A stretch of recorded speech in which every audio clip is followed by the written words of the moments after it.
this one. And so if we look at this now, the main sort of long, first we want to break down the retest area.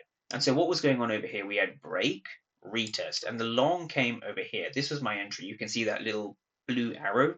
There was my entry. So what we're seeing is we're seeing break, retest, and these are the candles that we're interested in. 1, 2, and then a little bit of 3, but it's mainly these two. So you only need a few candles typically, or maybe 5 to 10 minutes to spot the retest. And it's your job just to catch the retest, right?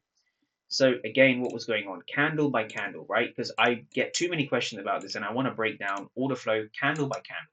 So what's going on here is we had a break and retest. So here's the break. Now, in order for me to go long, I want to see what was going on here. So I'm just going to break that down very quickly for people so they can understand.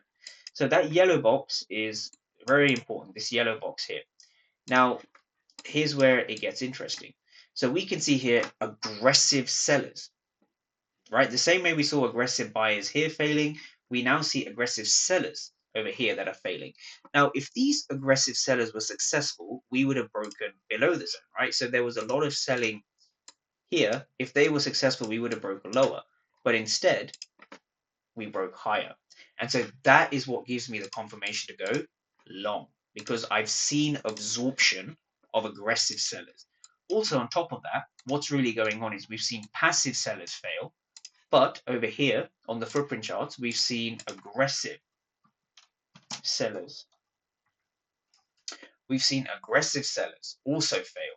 And so if aggressive sellers fail and passive sellers fail, what do you want to be doing, right? You want to be longing the market, right? You want to be longing. And so that's what I look for at my key levels, right? So again, hopefully that answers questions that people have. And so this was it wasn't the nicest trade to hold, I'll be honest. It was a bit of a nightmare to hold, but just looking at my execution